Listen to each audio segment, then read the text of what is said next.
Looks like in the morning. Look at that beautiful cloud over there. Isn't that beautiful? This is how it looks in the morning. Quiet, pristine, fresh. Well, this is where I live in the daytime. Looks much nicer in the daytime. Much nicer. But this is it. This is my yeah. This is my route. But anyway, I plan to build a house on that hill someday. That's one of my goals. But above those guys, that's one of my goals. Anyway, good morning to whoever's listening. Kind of a beautiful day today. It's gorgeous. It rained this morning, and I always like, everybody does, I think, the smell of rain after it drops. And you walk outside, and it's so refreshing and beautiful. Anyhow, this is how it looks. What looks way different? Well, I don't know why that is. In the morning, it looks way different. What the heck is that about? Okay, power off. Oh, I see why, because I didn't put the Bluetooth in. Okay, anyway. It's on the phone. I was trying to do the earphones. Anyway, so this is morning time. So I'm on my way to work. Yay. And this is live. And so here, I guess it's kind of safe because people are watching, so therefore nobody can kill you while you're live, right? I guess that's how the outlook is, or the idea is. But today I'm going from 10 a.m. to 7 p.m. And so I've got to head that way. You can see my shadow. Anyhow, it's funny because this is what's really hilarious to me. For a long time, before I got married and all that, for a long time, I was about 175, 170 pounds. And now, no one ever called me big before, big guy. Now people call me big guy. And I'm like, I really don't see it that way, but I guess.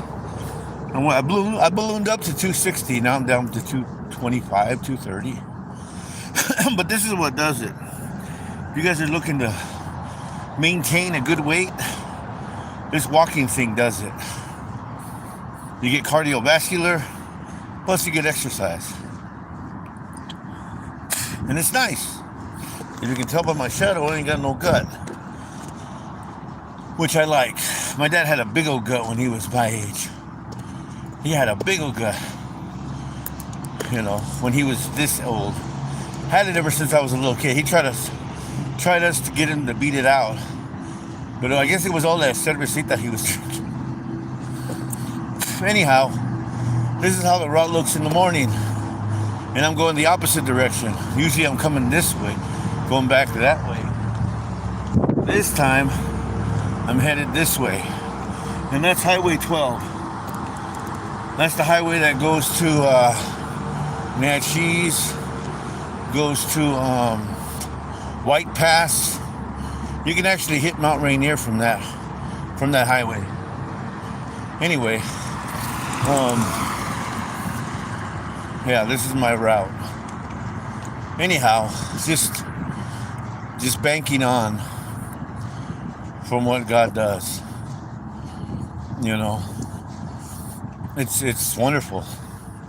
It's wonderful. The health I have, the ability to walk, to have this health and strength and all that other stuff, to be able to walk, that's just amazing to me. I appreciate it. It's funny because I went and worked out with how old was he? He's 25. We went to work out together, weight-wise. And I outworked him. I outworked him. We play handball together. I outran him. And he's 20. He's half my age. He's like, man, dude, you're a strong dude. Yeah. He's a good buddy, though. He's a really good friend of mine. We play pool together. We're actually writing a series together. Anyway. I am shocked. And then I work with a lot of different. And then I work with guys my age, and they look like twice my age. White guys and other Mexican dudes, they look all beat up. One dude even asked me, he said, do you use hair dye? I said, no. He said, he didn't believe me. I said, no, I don't use hair dye. My hair's black. And he's like, damn it. But like I said, like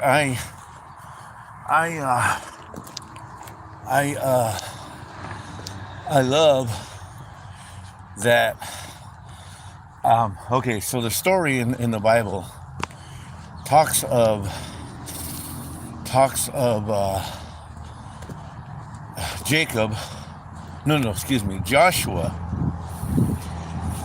And forgot the other guy's name. So there was Joshua, Caleb. There it is. And they were young. They went to go invade the lands. They went to go and they went to go invade. And the fact that they went to go invade the lands,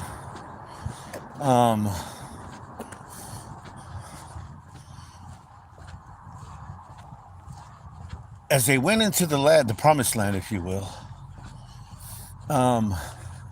there's a big story in that too. And we miss these stories. I'm amazed how people, I know, because a lot of people say that, the Bible is, here's the argument they give. Now, if you have this argument, it's not a good one. I'm going to tell you that right now. It's not a good one. But the argument they give is that the Bible's has been written so many times that it can't mean what it really means. That's what they say. And it's an okay argument. I'll give them that. That is an okay argument. But it's not a solid one. I'll prove it in a second here. Okay. So, excuse me. Then they say, well, it's been interpreted a lot different. So everybody sees it differently. And that's an interesting argument as well. But it's not solid either. Okay? Because I'll give you something real simple. Really, really simple. 3 words that have been shared from the dawn of time. And they mean the exact same thing as they did the first time they were said to this day. Okay? They haven't changed. They haven't been reinterpreted at all. And here's what they mean. Basically, I love you. I love you, 3 powerful words that always mean the same. Okay? Now, here's the thing. Again, people will get in arguments. Well, it's based on the interpretation, and that's a lie, too. Okay? Because here's the thing. When the Bible reads, when Jesus shared this, and he said, here's what he said. The greatest commandments are these: to love the Lord thy God with all thy heart, with all thy soul, with all thy strength, with all thy might, and to love one's neighbor as thyself, or as yourself. Now, no one wants to be mistreated. Now, here's the thing. There's people that are, in fact, ladies sometimes, are mistreated, and they seem to thrive in that. But here's the thing. If you get to the root of why that happened, it is distorted. It is misaligned. Okay? So once you get to the root of everything, you'll see why the plant grew the way it grew. Okay. So here, Caleb and Joshua, when they were ready to invade the land, they were ready to take over the promised land, and a whole bunch went with them. And the first thing these guys see are the giants and the craziness, if you will. They see the giants, they see the people of the land, and they get afraid quickly.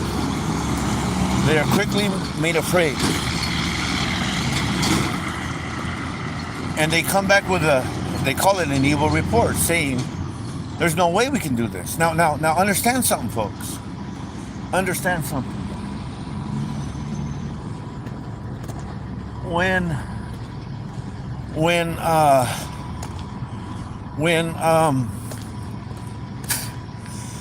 excuse me, oh, they're getting ready for the apples now. Wow, that's fast. That is fast. They're getting ready for these are all going to disappear now. Every one of these bad boys. Looks like Indiana Jones. Remember at the end of Raiders of the Lost Ark when he went into that warehouse and all those boxes? Well, this is all going to be gone. Anyway, so we have to understand that the people that were invading or going into the promised land were ex-slaves. They have no idea of how to fight. Okay? Their whole lives, their 4 generations of being subject to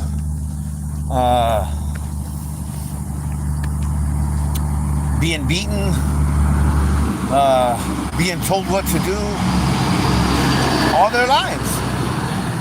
Okay? And so here, all their lives being that way, that's what they were used to. So it wasn't shocking that they were afraid. But you had Caleb and Joshua. Caleb and Joshua, they go and they come back and they say, hey, we can do this. We can take over this land. And so, of course, they weren't able, in other words, the majority won out. And then God said, well, don't let them go in. And they thought, well, we better go. And they go in and they get destroyed. So they wander the land for 40 years. 40 more years. They wander. Then they come back to the land again, the promised land. And Joshua and Caleb are now 80 years old, pushing 80, old. And of course, the next generation that comes up after them is younger, and they're ready to fight. They're ready to take over the land. And this is what's pathetic with this land right here, that those folks that came from Europe used the word of God to commit atrocities. And of course, they were 100% wrong. This was not their land to take, period. And they say it's a Christian country. It's not. Or in fact, it is, because Christian today is not a good word. You know, I'll say it straight up. Some of you ain't gonna like it. Well, that's all right, because it's true. This was not their land to steal, period. And it's starting to show up now, because they tried to kill us off, and they weren't able to, because we're still here. And that's the worst part for them. Okay, anyway, so, and they're reflecting it again today. You know. Anyway, I can't get into that stuff because that has to do with the world. Anyway, going back to this now. Here, with the smell of wood. They barely made those. Anyway. So Caleb and Joshua, as they're 80 years old, pushing 80. And of course, one asks the other, hey, you ready to do this? And he tells him, man, I feel just as fresh as I did 40 years ago. Ready to take the... See, and that's what the Bible says to us. You and me who are born again. Though the outward man perish, yet the inward man is renewed day by day. Though the outward man perish, yet the inward man is renewed day by day. And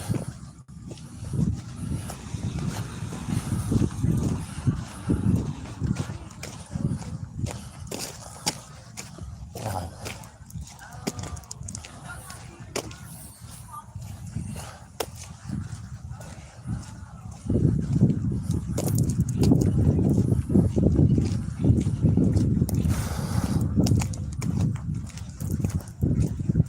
Remember when I was a kid, barely preaching. So this is kind of a crazy story. Actually, it is a crazy story, but I'll share it. So here I am still. Look at my shadow. See that? I'm walking along. I didn't want to walk on that side because ladies creep out in this area when they see a dude with a backpack walking. They creep out a little bit. It's like, I don't want to creep them out, so I'll walk on that side. But now I'm going to the sidewalk. Anyway, so here's the story. First time ever preaching, ever.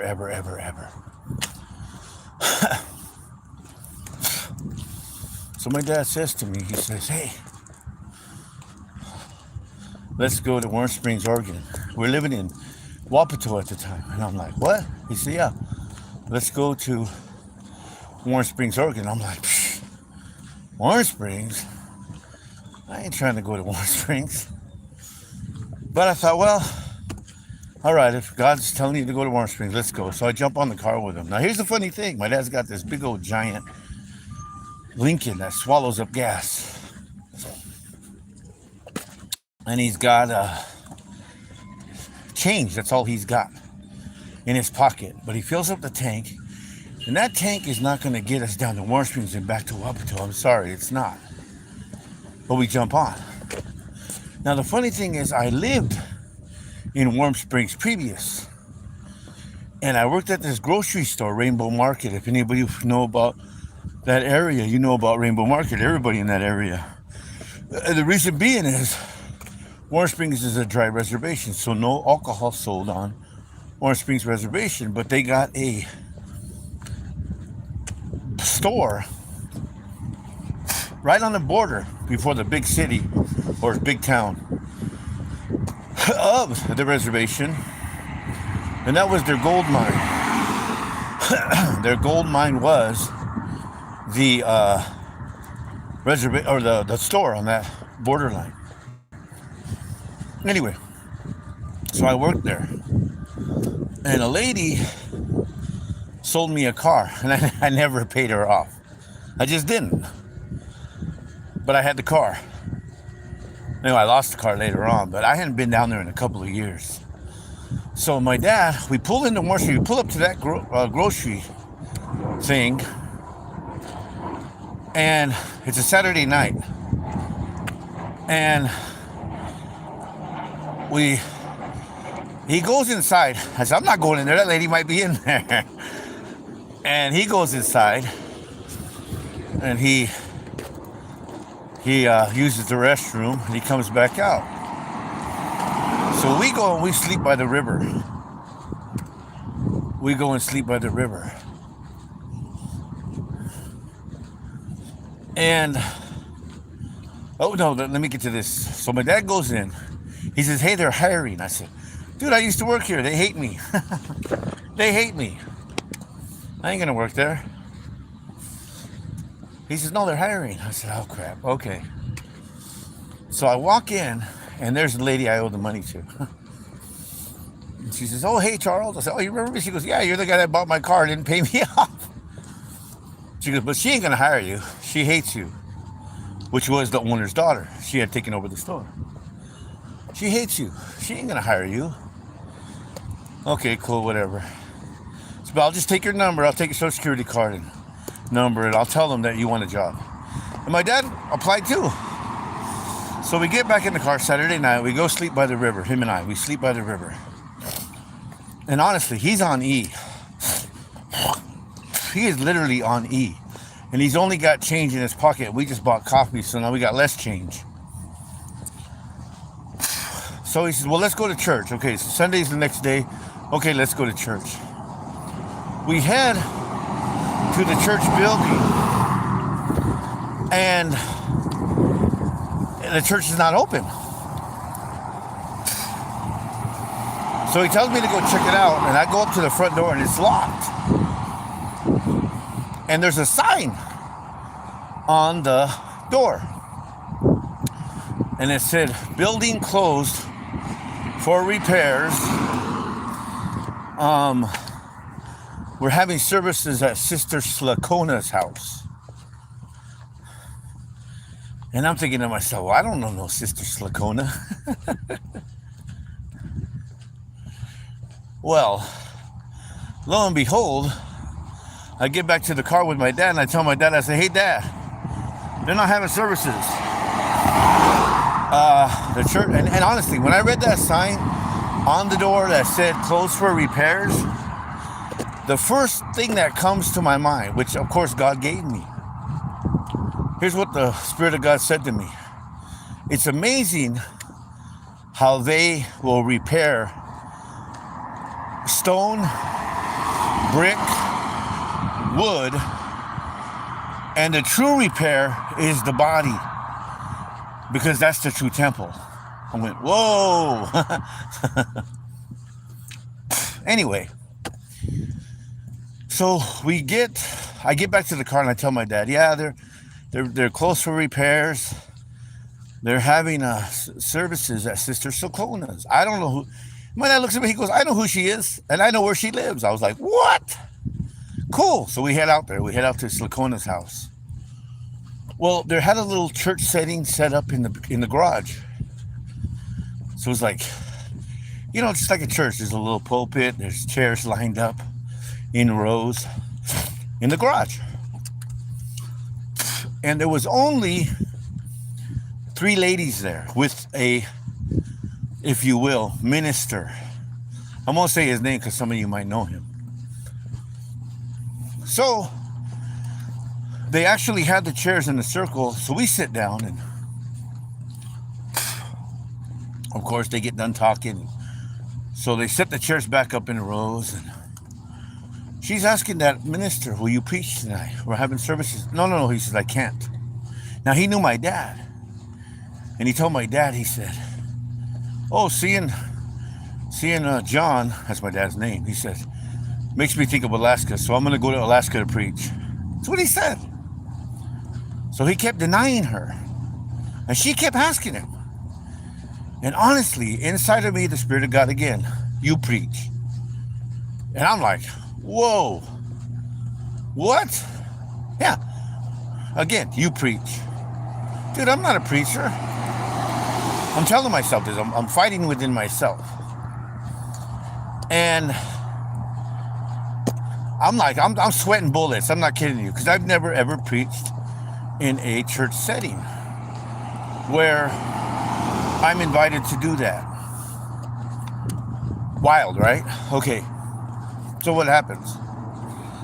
I go, and she keeps asking him. So I told God, I said, okay, God, if this is you, I want these words to come out of this lady's mouth. Word for word, I'm going to say right now. I want her to say this if you want me to preach. The service is open to anyone who wants to preach tonight. If she says those words, God, I'll stand up. I didn't say I'd preach, but I said I'll stand up. So, of course, she keeps asking that guy. He's denying it, saying no. So I felt safe. I thought, okay, it's got to be me. It's got to be me. So what happens? I think about 5 or 8 minutes pass, and I feel good because I'm thinking, cool, I don't have to preach. Well, guess what?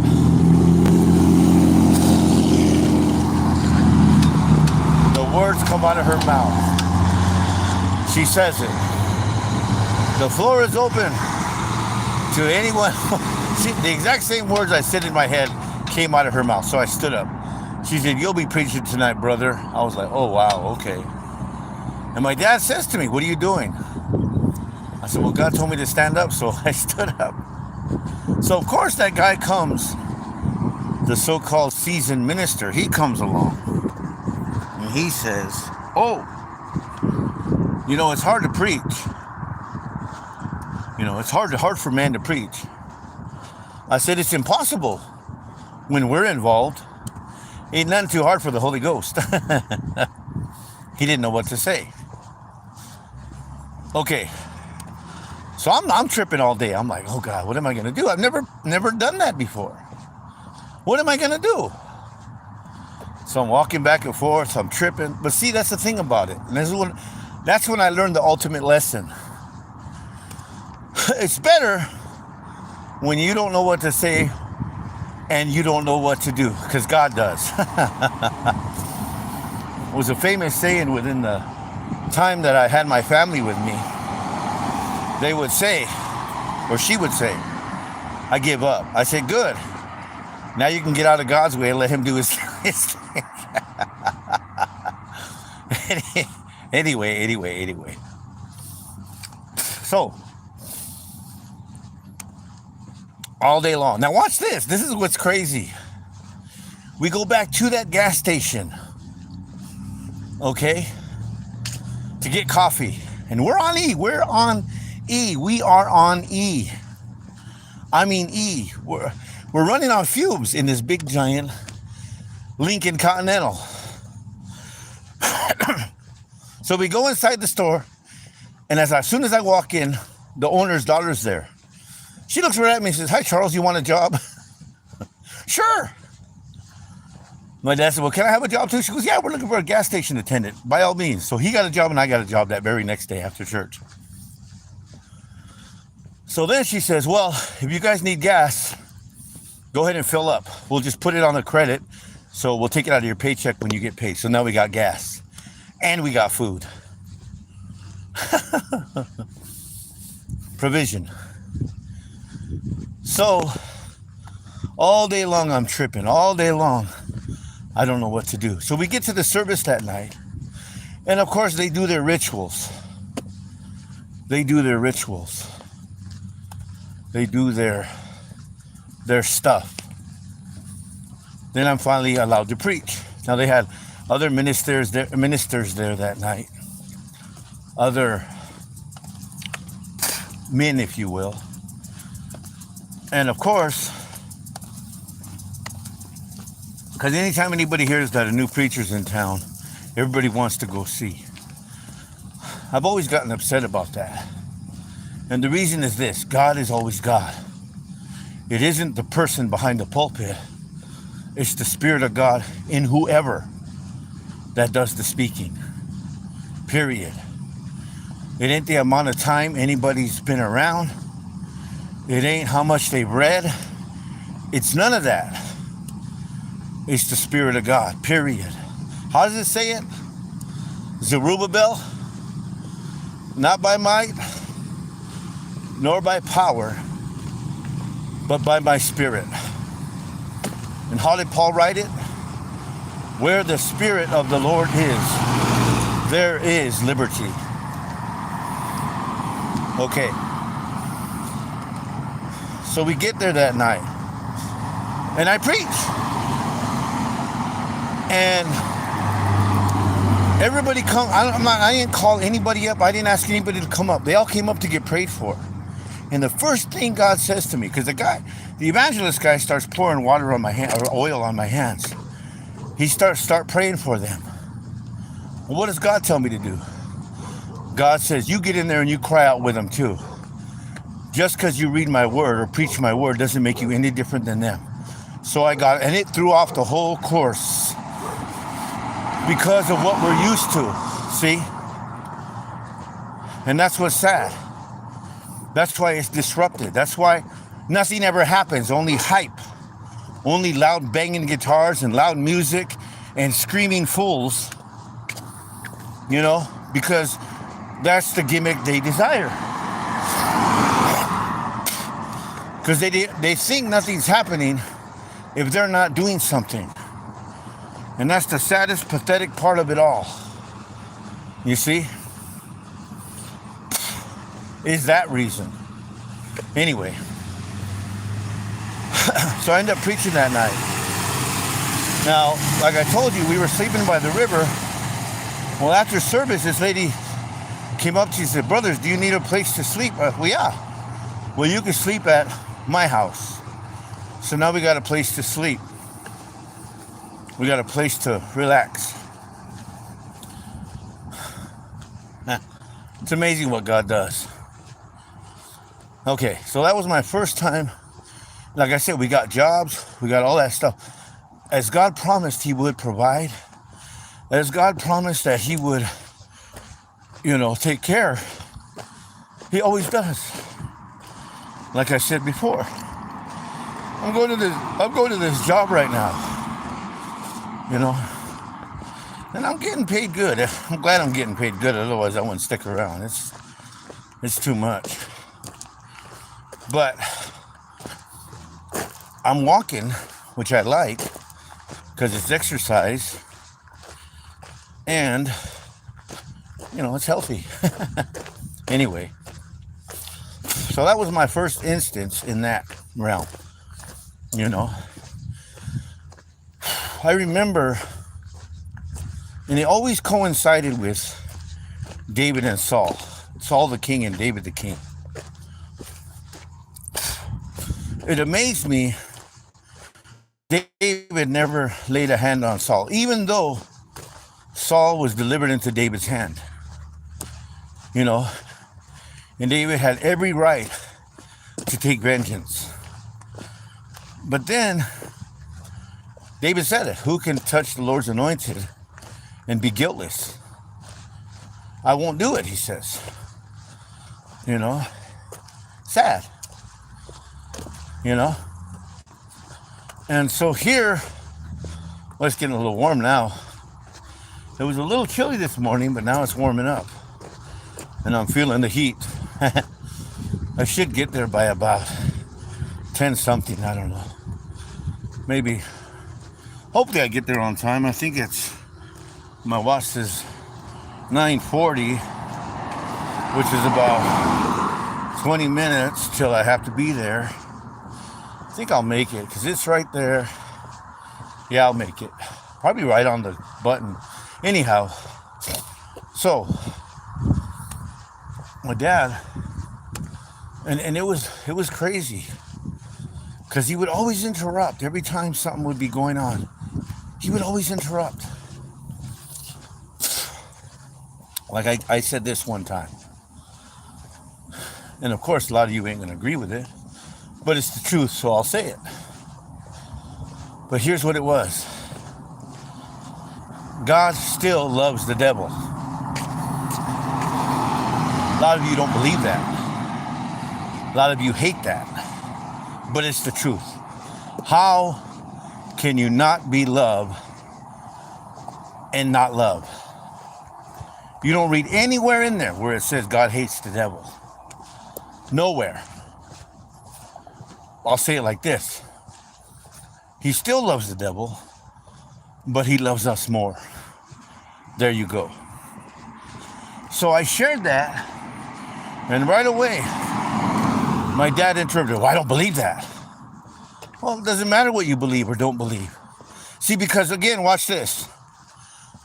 People like to blame demons and devils for their troubles, when in fact it's their own actions that caused the trouble in the first place.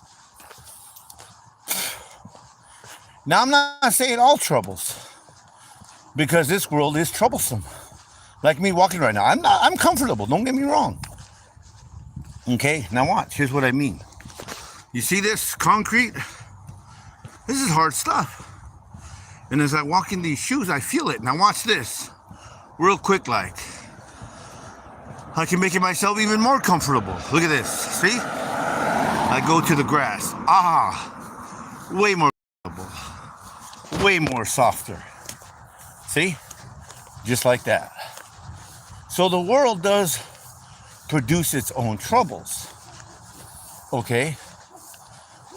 But everybody likes to blame the devil. Everybody likes to blame, because nobody wants to take responsibility for their actions. Okay?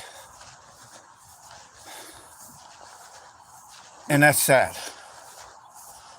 Because people sit there, oh, it's the devil's fault. Oh, it's demons' fault. Oh, it's this. Oh, it's that. Not realizing, no. A lot of times, it's their own. You know what I mean? Whew, I'll tell you something. Anyway. So,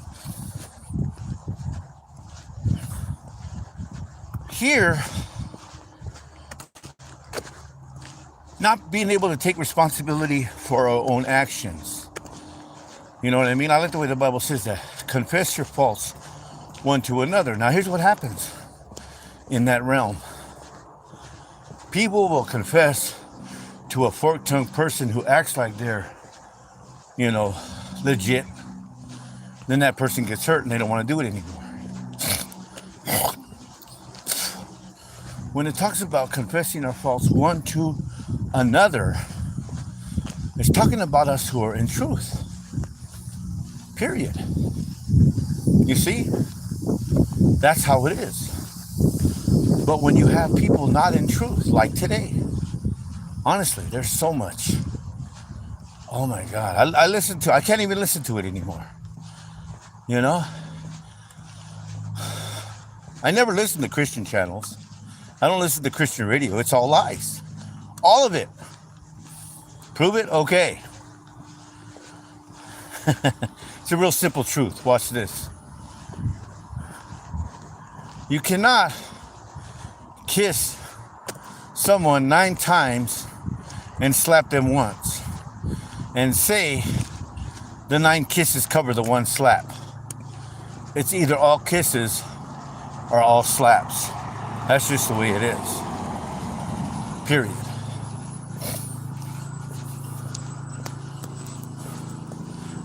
And so,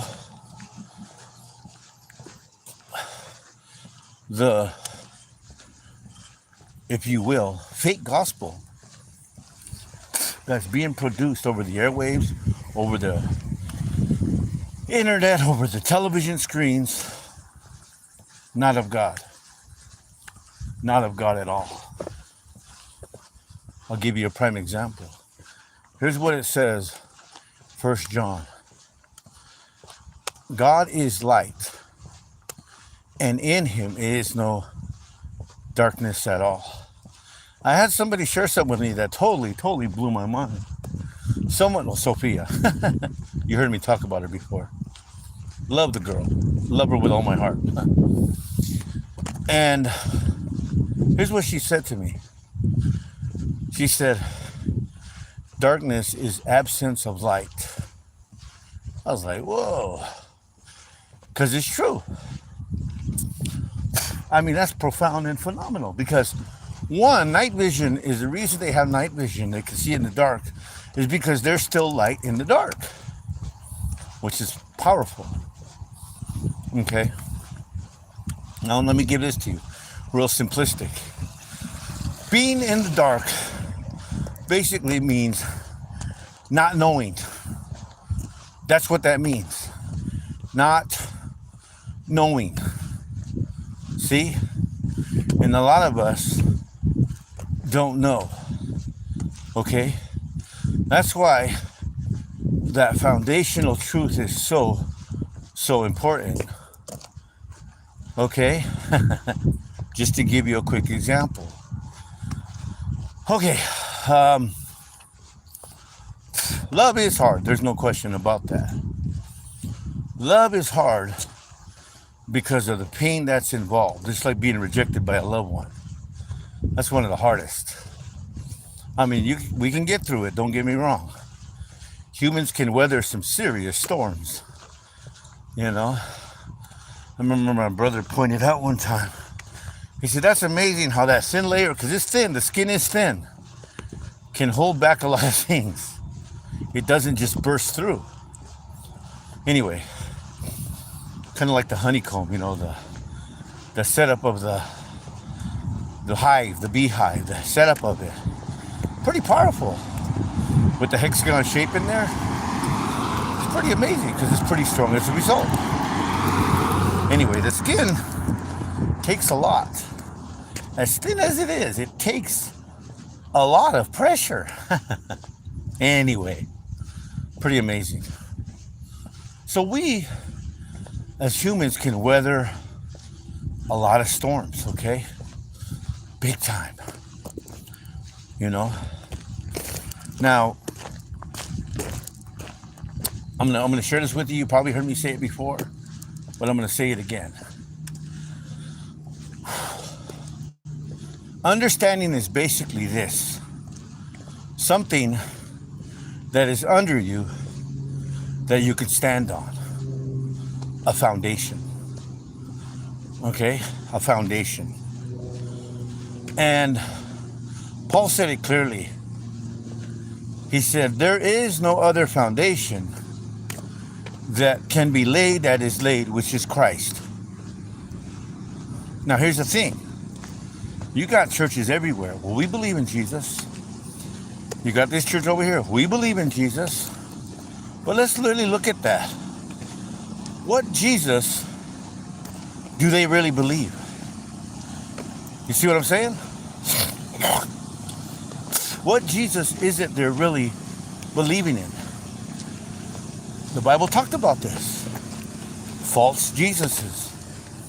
False gospels. Okay? And it's so rampant today. It blows my mind how, if you will, think about it this way. When Rome was in power, that's when Jesus showed up. And when God revealed that, when God revealed that dream to the worst king ever, Nebuchadnezzar, it talked about iron and clay. When Jesus would be revealed. And that's what they called the Romans, the Iron Nation. Because they ruled by iron. Wow. That's heavy duty. And why is that? Because that's how they ruled. The might, the threat, the peace, Pax Romana, Roman peace. But it was done with force, which is not a good peace. Let me show you what I mean. Like today, all of you that punch clocks, you can't decide one day on your own to not show up to work. You walk up to them and say, I'm taking a month off. You're fired. There's about 20 more slaves that are willing to take your place. Okay, fine. That's not freedom. But you have to go. Why? Because that's how you keep your car, which I'm not too worried about. Because gas prices are going up. Doesn't affect me. Anyway. You lose your home. You lose your livelihood. Well, that's not freedom, folks. Oh, wow, look, a branch fell. That's crazy. A branch fell. Must have been windy. Or a lightning bolt, one of the two. Whoa. Trippy, trippy, trippy. Didn't see that yesterday. Anyway. That's not freedom, folks. And it's funny. Now, don't get me wrong. I am appreciative. Don't get me wrong. But it's funny how we're programmed to think just because we work 40 hours a week, we're doing our part. Isn't that wild? We're glad for slavery because it is. It's not freedom. You miss one payment, you're out the door. You miss one payment, you lose the car. You miss one, you see what I'm saying? That's not freedom, but that's how I'm reminded of that movie. I don't know if you guys ever seen it, Braveheart, where the guy who's going to be the king, he says, you know, if they don't fight for me, I kick them off to my land and starve their family. Well, that's the pattern today. And he said it about that dude. He said he fights with a passion that I don't have. And people are willing to fight for him. See? Okay. Anyway. So we buy into this idea. And that's not freedom, folks. So, okay. During the time that Jesus was sent to this earth, revealed, was Rome in control. Where you face your accusers. Pretty much everything that America does. Okay? And of course, you got all that stuff going. Oh, I'm almost late. I might be late. Oh well. It ain't like I ain't been there before. So here's the roundabout they're doing. This is the road that's going to be going this way. Right now it's one single road, but this is the road they're going to open up. I don't even know why they're not working. Nobody's out here. Oh, they still got a few things to do. Look at that. Big old hole in the ground. They gotta clean that up, make that nice. At least they got all the bricks done. Or the walking of it, I guess. Crazy how that is. Well, I made it, folks. I made it. With room to spare. In time, I guess. Okay, anyway. Oh boy. Hablamos Espanol. Anyway, so here, on my way, I think I got like 8 minutes, if that, to make it. Which I'll probably make it as I walk in the door. They give me 5 minutes, so that's cool. I'm not walking too heavy though. Okay, so that foundation. Okay, that foundation is not you attending church services on Sunday. That foundation is not based on you believing in God. James wrote a nice passage of scripture. He said,